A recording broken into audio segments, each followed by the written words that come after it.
La juventud en Chile está perdida, por completo. Pero no lo digo en sentido ético, moral, cultural. Siempre ha existido en toda la historia de la humanidad, conocida al menos, un recelo por parte de las generaciones más antiguas a con las más nuevas. Yo quiero venir a hablar en realidad de lo que es el poder adquisitivo, la capacidad de poder tener un hogar, la capacidad de poder relacionarnos como personas, cosas mucho más profundas. Y es que no será sorpresa para muchos que hace mucho tiempo, desde el estallido social, que se viene hablando en Chile de una anomia. Y no es para menos. Ya te voy a explicar lo que es. Pero no quiero entrar yo tampoco en discusiones sobre liquidez de Bauman, ni mucho menos con cosas más contemporáneas como la hiperculturalidad de Byung-Chul Han. Yo quiero hablar de algo mucho más práctico, que se puede desprender desde el Estado tal como lo explica Norbert Lechner, un catedrático de la Flaxo muy importante, y es que la cultura se desprende del Estado, pero no solamente la cultura, también los proyectos de vida. Y para poder entender esto quiero referirme a los años 40 en Chile, cuando todavía existía un proyecto de país que se desprendía desde el Estado y que no se dejaba simple y llanamente a merced de los ciudadanos completamente perdidos y subyugados ante una realidad que les ha sobrepasado. Me explico. En los años 40 en Chile todavía no existía una industria como tal. Por eso es que tampoco existían personas adecuadas para el trabajo de estas mismas. No había nada. Ningún capital quería interesarse en países como Chile. Las pocas empresas que habían eran de minería y eran para Gran Bretaña o Alemania. Y eran mineros, desletrados, sin estudios, sin saber multiplicar. Es entonces cuando llegan los gobiernos radicales.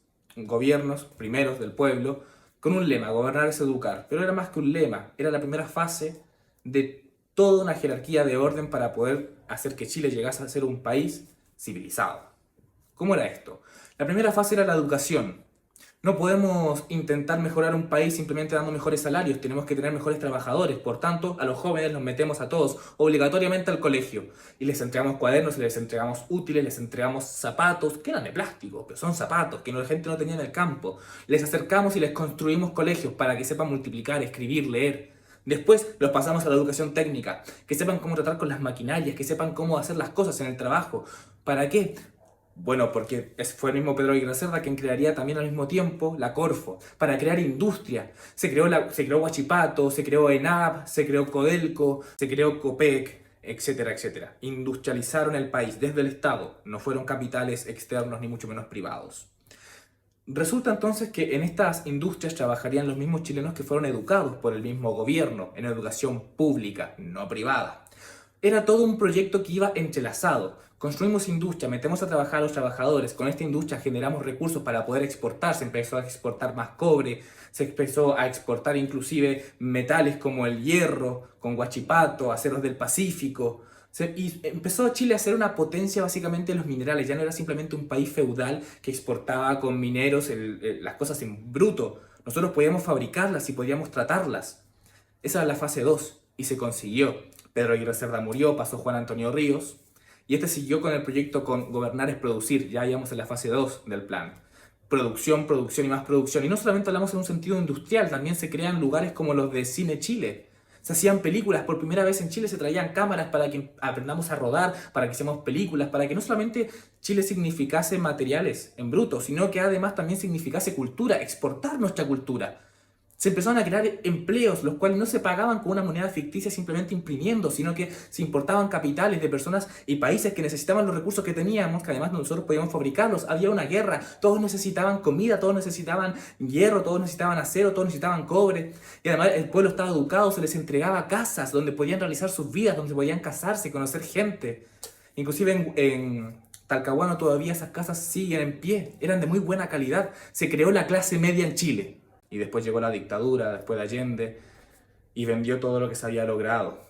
Y la educación pública, bueno, pasó a ser lo que hoy conocemos. Desde entonces, a la vuelta a la democracia, hubo una globalización en Chile. Los proyectos a nivel país ya no existían. Ya no necesitábamos un proyecto en el que el Estado traspasase desde arriba hacia las bases un proyecto de país para que nosotros podamos discernir el futuro que vamos a tener, sino que todo se quedaba en merced y en manos del libre mercado, que en aquellos tiempos efectivamente fue una muy buena decisión. Se tomó en todo el mundo, con gobiernos desde centro izquierda como en Chile, hasta con gobiernos de derecha, hasta con gobiernos inclusive peronistas en Argentina. Todos querían unirse a esta globalización porque funcionaba y ejercía oportunidades. Las personas que nacieron en los 70, 80 sabrán de lo que estoy hablando. Chile era un país que era una laguna de oportunidades de empleo bien pagados para técnicos, profesionales. Si tenías un título, podías realmente desenvolverte en él.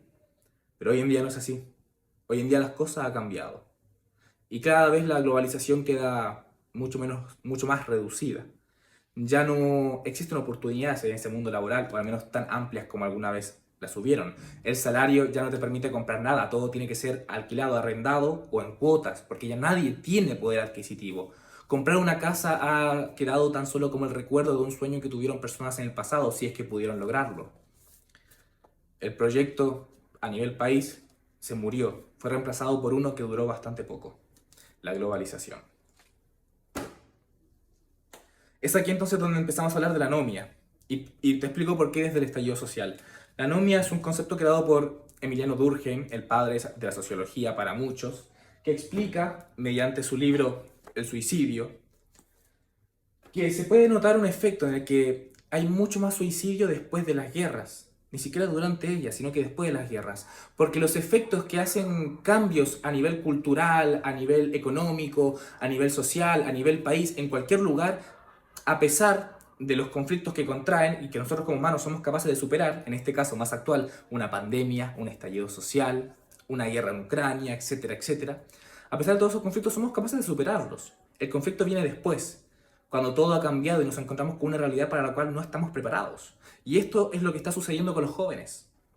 Después de una pandemia, después de un estallido social, después de un cambio político, después de todo lo que ha sucedido en el mundo durante los últimos años, los jóvenes ya no son capaces de discernir un futuro. Un título no te sirve para nada.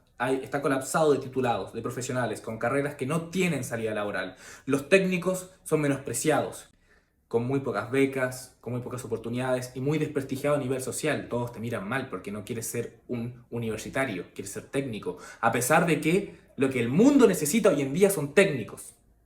No hay un fomento del Estado para que los jóvenes entiendan que lo que el mundo necesita ahora son técnicos.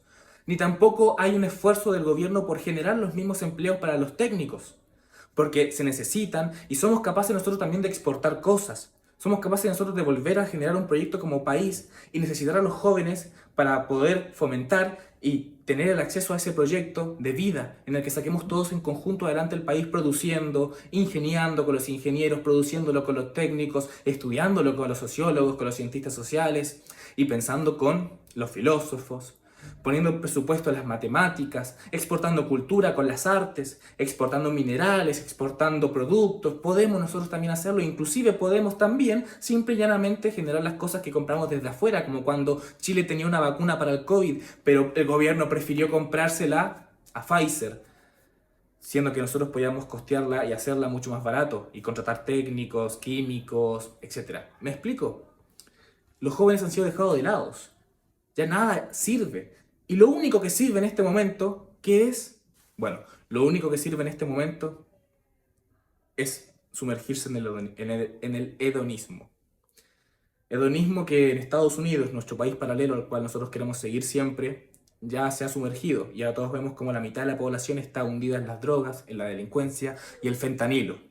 Y usted dirá, eso no sucede en Chile. Bueno, en Chile ya tiene una comuna, Quinta Normal, que tiene ya un lugar sitiado, tal como en Estados Unidos, controlado por el fentanilo, donde nadie puede pasar.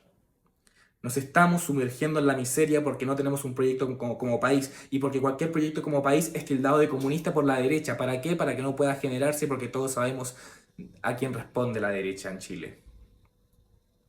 Esa es la verdad lo que está sucediendo con los jóvenes. Necesitamos un proyecto como país. Necesitamos replanteárnoslo. Necesitamos volver a mirar atrás. La historia no comienza con Allende. Podemos obtener enseñanzas del pasado para el futuro. Muchas gracias y nos vemos en el próximo video.